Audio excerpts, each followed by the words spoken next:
এখন এয়াৰক্ৰাফ্ট কেনেকে উৰে আপোনালোকে জানেনে? ই ৰাইট লেফট আপ ডাউন কেনেকে কৰে? আপোনালোকে যদি এইবোৰ নাজানে তো এইটো কিমান কমপ্লেক্স হয় মই বুজি পাইছো, কিন্তু মই আপোনালোকক আজি এনেকুৱা সহজ পদ্ধতিত আপোনালোকক সকলোবোৰ বস্তু বুজাবলৈ চেষ্টা কৰিম যে আপোনালোকে ভাবিব অ ইমান simple. So' this video' will B A great understanding video' about aircraft. So please watch till the end, and the lovely thing is this is going to be in Assamese. So let's get start the video.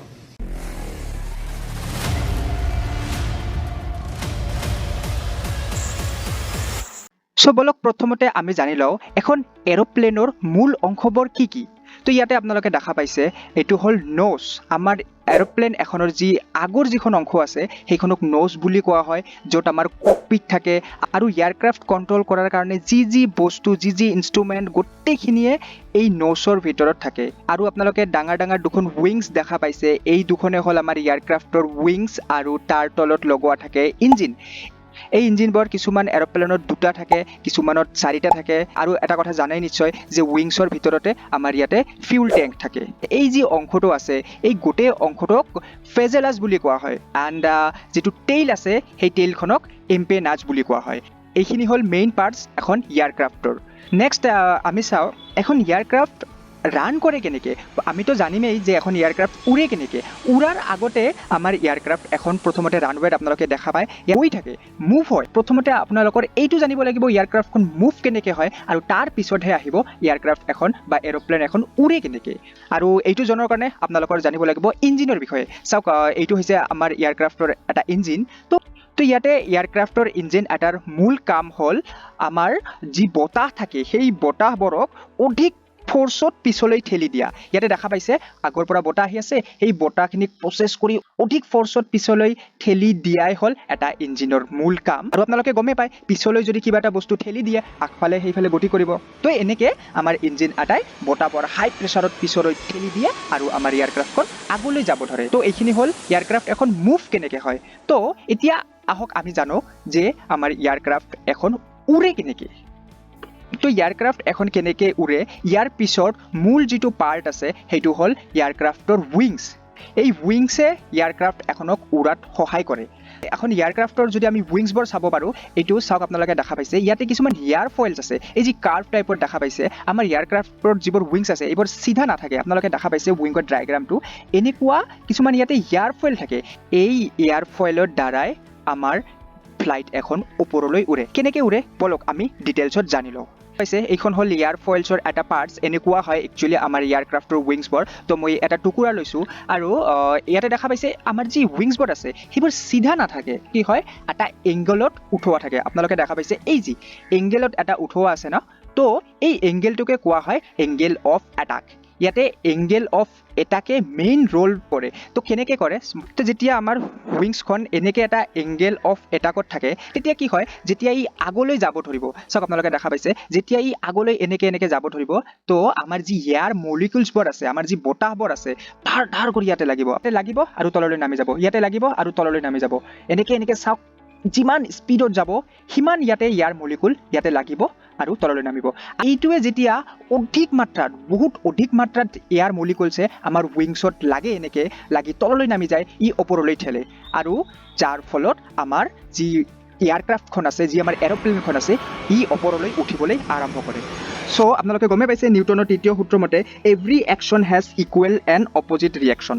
তো নিউটনৰ সূত্ৰ মতে ইয়াক আমি এনেকৈ বুজিব পাৰোঁ। এতিয়া আমি ইয়াক আন এটা উপায়েৰে বুজো বলক। ইয়াক আমি বৰ্ণালীৰ সূত্ৰ মতেও বুজিব পাৰি। তো আহক আমি এতিয়া বৰ্ণালীৰ সূত্ৰ মতে বুজো। বৰ্ণালীয়ে কি কয় ইয়াতে কি হৈ আছে আপোনালোকে ভালকে চাওক। আমাৰ যি ইয়াৰ মলিকুলছবোৰ আছে ইয়াতে এনেকৈ আহি আমাৰ এই যি উইংছখনৰ তলত লাগি আছে, এটা এটাকৈ এনেকৈ লাগি আছে। তো তেতিয়া আমাৰ ইয়াৰ মলিকুলছবোৰৰ স্পীড নিশ্চয় কমিব।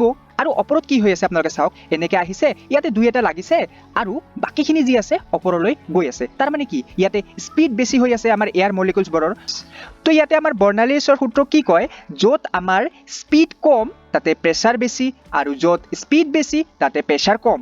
আপোনালোকে গমেই পালে, তো তলত যেতিয়া প্ৰেছাৰ অধিক হৈ যাব আৰু ওপৰত যেতিয়া প্ৰেছাৰ কমি যাব তো অবভিয়াছলি আমাৰ এয়াৰক্ৰাফ্টখন তলৰ পৰা ওপৰলৈ যাব ধৰিব। এইটো চিম্পল কথা, আপোনালোকে গমে পাইছে। চ' আপোনালোকে বুজি পালে কেনেকে উৰে এখন এয়াৰক্ৰাফ্ট। আপোনালোকে চাগে নিউটনৰ সূত্ৰ মতে ভালকে বুজি পাইছে। তো দুয়োটাই শুদ্ধ। তো আহক আমি এতিয়া এয়াৰক্ৰাফ্ট এখনৰ উইংছৰ কিছুমান ইম্পৰ্টেণ্ট পাৰ্টছ জানি লওঁ। চাওক, আমি যেতিয়া এয়াৰক্ৰাফ্ট এখনক দেখা পাওঁ তাতে চিম্পলি আমি দুখন ডাঙৰ ডাঙৰ উইংছ দেখা পাওঁ, কিন্তু সেই উইংছৰ ভিতৰতো বহুতো পাৰ্টছ আছে যাৰ বহুতো ইম্পৰ্টেণ্ট ৰোল আছে। তো আপোনালোকে দেখা পাইছে এই যি ৰেড পৰ্চনটো আছে ইয়াক কোৱা হয় এইলৰনছ। এণ্ড নেক্সট ইয়াতে আপোনালোকে যি গ্ৰীণ পৰ্চন দেখা পাইছে ইয়াতে কোৱা হয় ৰাডাৰ। আৰু নেক্সট ইয়াতে এই যি আমাৰ ইয়াতে ব্লু যিটো পৰ্চন আছে ইয়াক কোৱা হয় এলিভেটৰ্ছ। এণ্ড ইয়াতে আপোনালোকে অৰেঞ্জ কালাৰত দেখা পাইছে এই দুটা কোৱা হয় স্পইলাৰ্ছ। যি পাৰ্পল কালাৰৰ আছে ইয়াক কোৱা হয় ফ্লাপছ। এণ্ড এই যি আমাৰ গ্ৰে কালাৰৰ আছে ইয়াক কোৱা হয় স্লেটছ। এই যি পাৰ্টছবোৰ আছে ইহঁতৰ বহুতো ইম্পৰ্টেণ্ট ৰোল আছে। তো কিছুমানে টাৰ্ণিং লোৱাতে সহায় কৰে, কিছুমানে লিফ্ট বঢ়োৱাত সহায় কৰে, কিছুমানে ওপৰলৈ বা তললৈ নমাবলৈ সহায় কৰে। তো বলক আমি জানি লওঁ এই পাৰ্টছবোৰৰ ৰোল কি কি, কাম কি কি এই পাৰ্টছবোৰৰ। প্ৰথমতে বলক আমি জানি লওঁ এই যি এলিভেটৰ্ছ আছে ইয়াৰ কাম কি। পাইলটে যেতিয়া এই ষ্টেৰিংটো কণ্ট্ৰল কৰে, যেতিয়া ষ্টেৰিংটো এনেকৈ টানি লয় তেতিয়া কি হয়, আমাৰ ইয়াতে আপোনালোকে দেখা পাইছে এয়াৰক্ৰাফ্টৰ যি টেইল আছে, টেইলত এই দুখন যিটো পাৰ্ট আছে মই আপোনালোকক দেখাই দিলোঁ, এই যি দুখন পাৰ্টছ আছে এই দুখনক এলিভেটৰ বুলি কোৱা হয়। এই দুখন তো যেতিয়া আমাৰ পাইলটে ষ্টেৰিংটো টানি লয় তেতিয়া কি হয়, আমাৰ এই যি এলিভেটৰ আছে এলিভেটৰ এৰি ওপৰলৈ উঠে। এইটো চাওক, এই পাৰ্টছখন যদি ওপৰলৈ উঠে তেতিয়া কি হ'ব, এই ওপৰৰ পৰা যি আমাৰ এয়াৰবোৰ আছে ধাৰ কৰি ইয়াতে এলিভেটৰত মাৰিব। তো বতাহে যেতিয়া ইয়াক মাৰিব তো আমাৰ যি এয়াৰক্ৰাফ্টখন আছে এনেকৈ ইয়াৰ এংগেলটো আৰু বাঢ়ি যাব। আৰু এংগেলটো বাঢ়ি যোৱাৰ লগে লগে ইয়াতে চাওক, এইবাৰ তলত চাওক কিমান স্পেচ বাঢ়ি গ'ল ন। তো যিমান আমাৰ এয়াৰ মলিকুল আছে, যিমান বতাহ আছে ইয়াত আকৌ বহু অধিক মাত্ৰাত আহি ইয়াতে প্ৰেছাৰ ক্ৰিয়েট কৰিব আৰু ইয়াৰ যি লিফ্ট আছে সেইটো আৰু বাঢ়ি যাব, যাৰ ফলত ই দ্ৰুত গতিত ওপৰলৈ উৰিবলৈ ধৰিব। তো এতিয়া আহোঁ আমি এখন এয়াৰক্ৰাফ্ট টাৰ্ণিং কেনেকৈ লয়, ৰাইট লেফ্ট কেনেকৈ কৰে। চাওক, ইয়াৰ কাৰণে আমাৰ মেইন ৰোল পালন কৰে আমাৰ এয়াৰক্ৰাফ্টৰ টেইল। চাওক ডায়েগ্ৰাম দেখা পাইছে, এয়াৰক্ৰাফ্টৰ টেইল এখন এনেকুৱা ধৰণৰ হয়, ইয়াতে মেইনলি এলিভেটৰ, ৰাডাৰ এইবোৰ থাকে। তো এলিভেটৰৰ কাম মই আপোনালোকক কৈছোঁৱে, লেফ্ট ৰাইট লোৱাৰ কাৰণে অৰ্থাৎ টাৰ্ণিং লোৱাৰ কাৰণে সহায় কৰে ৰাডাৰে কেনেকৈ সহায় কৰে মই আপোনালোকক দেখাই আছোঁ। তো ইয়াতে কি হয়, আমাৰ যি এই ৰাডাৰখন আছে এই ৰাডাৰখন ৰাইট লেফ্ট লৈ ঘূৰিব পাৰে, ই এইফালেও যাব পাৰে বা এইফালেও আহিব পাৰে। আৰু এইটো কণ্ট্ৰল ক'ৰ পৰা কৰা হয়, আমাৰ ককপিটৰ পৰা কৰা হয় আৰু পাইলটে ইয়াক কণ্ট্ৰল কৰে। তো যেতিয়া আমাৰ এয়াৰক্ৰাফ্টখনক ৰাইট টাৰ্ণ ল'ব লগা হয় তেতিয়া আমাৰ পাইলটে কি কৰিব, আমাৰ ৰাডাৰখনক লেফ্ট ছাইডে ঘূৰাই দিব। চাওক, এইখনক যদি আমি লেফ্ট ছাইডে এনেকৈ ঘূৰাই দিওঁ তো কি কৰিব, এনেকুৱা এটা এংগেল হ'ব। তো এনেকুৱা এটা এংগেল যেতিয়া হ'ব ইয়াতে কি কৰিব, ইয়াৰ মলিকুলছবোৰ হাই স্পীডত আহি ইয়াতে ধাৰ কৰি মাৰিব। তো যেতিয়া ইয়াতে মাৰিব মানে কি, এটাক কৰিব। এটাক যেতিয়া কৰিব তো অট'মেটিকলি ই অপজিট ডাইৰেকশ্যনত ঘূৰিব ধৰিব। তো ইয়াতে যেতিয়া এনেকৈ এটাক কৰিব, ইয়াৰ মলিকুলছবোৰ আহিব, ই অপজিট ডাইৰেকশ্যনত ঘূৰিব ধৰিব। ছেইম ইয়াতে যদি আমাৰ ফ্লাইটখনক যদি আমাক লেফ্ট ছাইডে ল'ব লগা হয়, এনেকৈ যদি ঘূৰাব লগা হয় তো ইয়াতে এই যে আমাৰ ৰাডাৰখন আছে ৰাডাৰখনক এনেকৈ ঘূৰাই দিয়া হ'ব। ৰাডাৰখনক যেতিয়া এনেকৈ ঘূৰাই দিয়া হ'ব তো ছেইম একেদৰে ফ্লাইটখনটো আমাৰ গৈ আছে হাই স্পীডত, তো আমাৰ বতাহবোৰ ধাৰ কৰি ইয়াতে এনেকৈ মাৰিব আৰু তাতে এটাক কৰাৰ পিছত এইখন আমাক সেই লেফ্ট ছাইডলৈ ঘূৰিব ধৰিব, যাৰ ফলত এইখন এনেকৈ আমাৰ ঘূৰি যায়। এইখিনি কথা গম পালে এতিয়া আহোঁ আমি লেণ্ডিঙত। ফ্লাইট এখন লেণ্ড কেনেকৈ কৰে। তো লেণ্ডিঙৰ আগতে আমাৰ যি পাইলট আছে পাইলটে প্ৰথমতে কণ্টেক্ট কৰিব আমাৰ ATCৰ লগত, এয়াৰ ট্ৰাফিক কণ্ট্ৰলাৰ, সিহঁতৰ লগত কণ্টেক্ট কৰিব। সিহঁতে যেতিয়া পাৰ্মিশ্যন দিব তেতিয়াহে লেণ্ড কৰিব পাৰে।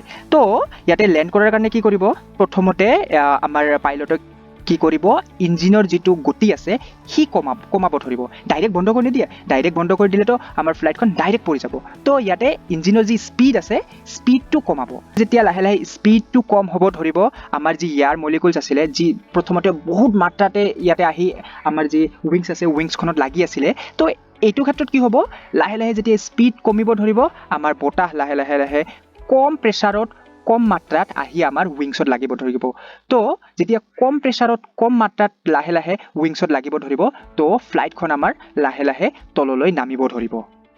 তো পিছত ৰানৱে চাই আমাৰ ফ্লাইটখনক লাহেকৈ ইয়াতে লেণ্ডিং কৰোৱা হয়। আৰু লেণ্ডিং কৰোৱাৰ পিছত ইয়াতে ব্ৰেক কেনেকৈ কৰা হয়, চাওক চিম্পলি ইয়াতে ব্ৰেক কৰোৱাৰ কাৰণে আমাৰ ফ্লাইটৰ চকাত ব্ৰেক থাকে, ব্ৰেক মাৰা হয়।